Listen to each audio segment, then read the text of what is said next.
नमस्कार दोस्तों, आज मैं आपसे बात करूंगा आयुष मैन्युफैक्चरिंग लाइसेंस के बारे में। काफ़ी सारे लोग इस पे वीडियो के लिए बहुत सारा कमेंट कर रहे हैं कि जरा मैन्युफैक्चरिंग का लाइसेंस चाहिए, कैसे मिलेगा, कहाँ से मिलेगा, कितनी फीस लगती है, स्टेप बाय स्टेप एक्सप्लेन कीजिए। देखिए, अगर आपको आयुष का लाइसेंस चाहिए ना और मैन्युफैक्चरिंग करो, मार्केटिंग के लिए नो लाइसेंस, मैन्युफैक्चरिंग के लिए एक फॉर्म भरना पड़ता है, फॉर्म 24D, इसके थ्रू आपको लाइसेंस मिलता है। और अगर आप लोन लाइसेंस ले रहे हो, मतलब किसी का एग्जिस्टिंग मैन्युफैक्चर के अंडर उसकी फैक्ट्री में जाके आप डेवलपमेंट करोगे, खुद का प्रोडक्ट बनाओगे, तो उसके अंदर आपका फॉर्म लगेगा 24E। इस चीज का ध्यान रखना। अगर आप राजस्थान से फाइलिंग करो तो एसएसओ की वेबसाइट पे जाना पड़ेगा, उस पर अकाउंट बनाना पड़ेगा और वहां से जाके फिर आपका रजिस्ट्रेशन होगा। तो इस समय आयुष का licence local state to state मिल रहा है। जो नेशनल इन्होंने एक वेबसाइट बनाई है आयुष की, वो इस समय वर्क नहीं कर रही है, तो वहां से आपको लाइसेंस नहीं मिलेगा। इस चीज का ध्यान रखना। अब डॉक्यूमेंट्स क्या चाहिए?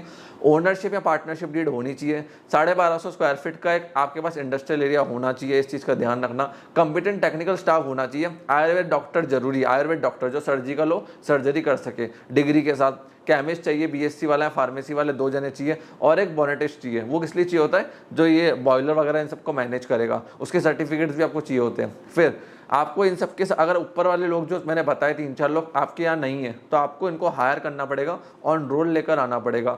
साइट प्लान चाहिए प्रीमिसेस का, कि एंट्री ऐसे होगी, एग्जिट ऐसे होगी, फैक्ट्री में ये रूम्स है, ये मेरी लैब है, ऐसा पूरा एक साइट प्लान चाहिए होता है। पोल्यूशन कंट्रोल बोर्ड का एनओसी चाहिए होता है कि भैया हम कोई पोल्यूशन नहीं करेंगे। फिर वहाँ पे पावर अवेलेबिलिटी का सर्टिफिकेट चाहिए होता है। फिर मशीन और लैब में जो जो इक्विपमेंट्स लगेंगे उनकी पूरी लिस्ट चाहिए कि ये मशीन से हम इंपोर्ट कर रहे हैं, ये मशीन को हम यूज़ करेंगे और इस मशीन से ये आउटपुट निकलेगा। और लैब में क्या क्या आपने इक्विपमेंट्स रखे उनकी भी लिस्ट आपको देनी पड़ेगी। और लिस्ट ऑफ मेडिसिन जो आप मैन्युफैक्चर करेंगे। और फायर सेफ्टी सर्टिफिकेट चाहिए अगर अल्कोहल यूज़ हो रहा हो तो। और एडिशनल डॉक्यूमेंट्स क्या चाहिए? ट्रेडमार्क चाहिए आपको, वर्ड मार्क जिस ब्रांड नेम से आप बेचोगे। टीएमसी सर्टिफिकेट चाहिए लेबलिंग का। जीएसटी चाहिए, 5% से लेकर 12% की स्लैब के बीच में लगता है, मोस्टली 12% है, ध्यान रखना। आईएसओ सर्टिफिकेट चाहिए और जीएमपी सर्टिफिकेट चाहिए, एडिशनल सर्टिफिकेट चाहिए। फीस स्ट्रक्चर क्या है? 2000 रुपये एप्लीकेशन फीस है, 10 प्रोडक्ट्स तक 3000 रुपये का चार्ज लगेगा और फिर उसके बाद 11वें प्रोडक्ट से 2000 रुपये एक्स्ट्रा लगेगा। 10 प्रोडक्ट तक सिर्फ 3000 रुपये ही है। ये आप एसबीआई की ई चालान के थ्रू भी भर सकते हैं। इस चीज़ का ध्यान रखना।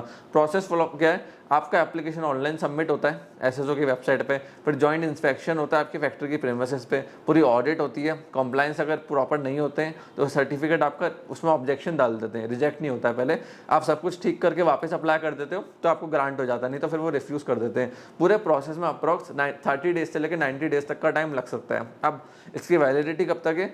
फॉर्म 25D के अंडर ये इशू होता है और 3 साल के लिए वैलिड होता है। और लोन लाइसेंस फॉर्म 25E में आपको इशू किया जाता है। दोनों 3 साल के लिए वैलिड होते हैं। 3 साल के अंदर अगर आपने प्रीमिसेस चेंज कर दी, मेडिसिन चेंज कर दी, स्टाफ चेंज कर दिया, तो आपको अथॉरिटी को वापस रिपोर्ट करना पड़ता है। नहीं करते हो तो कभी भी आपका लाइसेंस कैंसिल हो सकता है। वापस रिन्यूअल के टाइम भी आपको सारी इन्फॉर्मेशन देनी पड़ती है कि आपने कुछ मटेरियल चेंजेस नहीं करें, सारी चीज़ें पुरानी आप यूज़ कर रहे हो। जैसे अगर आपने एक LLP बना रखी थी, प्राइवेट लिमिटेड में चले गए, तो ये सारी चीज़ें आपको बतानी पड़ेंगी कि मैंने ये स्ट्रक्चर चेंज करा है, टीम चेंज करी है, प्रोडक्ट्स चेंज करा है, टेक्निकल स्टाफ चेंज करा है, नहीं तो आपका लाइसेंस कैंसिल हो सकता है। इस चीज़ का ध्यान रखना। सो फ्रेंड्स, ये सारे लिस्ट ऑफ डॉक्यूमेंट्स है जो आपको चाहिए। अगर आप सिर्फ मार्केटिंग के साइड जाते हो तो आपको कोई लाइसेंस नहीं चाहिए, बस आपको ट्रेडमार्क, टीएमसी, जीएसटी, आईएसओ ये वगैरह चाहिए। मार्केटिंग करना और ब्रांड बनाना। देखो, इंडिया के अंदर जितने भी इस समय ब्रांड्स है ना आयुष के अंदर, वो मार्केटिंग पे फोकस करते हैं, मैन्युफैक्चरिंग किसी और से करवाते हैं। क्योंकि देखो, जो मैन्युफैक्चरिंग कर रहा है वो मार्केटिंग का एक्सपर्ट नहीं हो सकता, जो मार्केटिंग कर रहा है मैन्युफैक्चरिंग एक्सपर्ट नहीं हो सकता। एप्पल है, आज भी एक भी यूनिट नहीं है। एप्पल इतनी बड़ी कंपनी, $3 ट्रिलियन की, इतना बड़ा ब्रांड है, आज तक एक फैक्ट्री नहीं लगाई। क्यों? चाइना से बनवाएंगे, इंडिया से बनवाएंगे, दुनिया में बेचेंगे, प्रॉफिट कमाएंगे। तो आयुष के अंडर भी यही है। अगर आपके पास अच्छे फॉर्मूलाज हैं, आपको लगता है मार्केट में कॉपी कर लिया, मैन्युफैक्चर वाले को दिया, उसने कॉपी कर लिया, तो भैया उसका पेटेंट रजिस्टर्ड करा लो। अपने प्रोसेस का आप पेटेंट ले सकते हो। इस चीज़ का ध्यान रखना। फिर चाह के भी कोई कॉपी नहीं कर सकता, क्योंकि देखो अल्टीमेटली प्रोडक्ट जो होते हैं, जो बॉटल होते हैं, डब्बा होता है, उसके पीछे सारी चीज़ें लिखी होती हैं। तो कॉपी तो कोई भी कर सकता है, बट उसका पेटेंट ले लोगे तो कोई देख के, समझ के, जानबूझ के भी कॉपी नहीं कर पाएगा। तो मोस्टली जो बड़ी ब्रांड्स होती है वो 2-3 चीज़ों पर खोलती है। एक तो ब्रांड नेम अपने पास रखते हैं, पेटेंट अपने पास रखते हैं, टीएमसी अपने पास रखते हैं।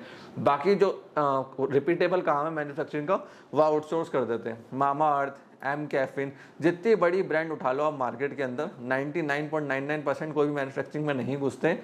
जो घुसते हैं फिर वो बहुत बड़े होते हैं, हिमालयन जैसे ब्रांड। बाकी बड़ी ब्रांड्स नहीं घुसती। जो नए नए स्टार्टअप इस समय आ रहे हैं वो सिर्फ ऑनलाइन ये ई-कॉमर्स पे जाके स्केल करने का सोचते हैं। सो फ्रेंड्स, कोई भी डाउट आपका इस वीडियो के अंदर रह गया और जो सॉल्व नहीं हुआ रिगार्डिंग आयुष मैन्युफैक्चरिंग लाइसेंस या आयुष लाइसेंस के रिगार्डिंग, तो कमेंट सेक्शन आपके लिए ओपन है। कमेंट सेक्शन में कमेंट्स करके आप पूछ सकते हैं। आपने इस वीडियो को यहाँ तक देखा, हम लोग सपोर्ट दिया, उसके लिए धन्यवाद।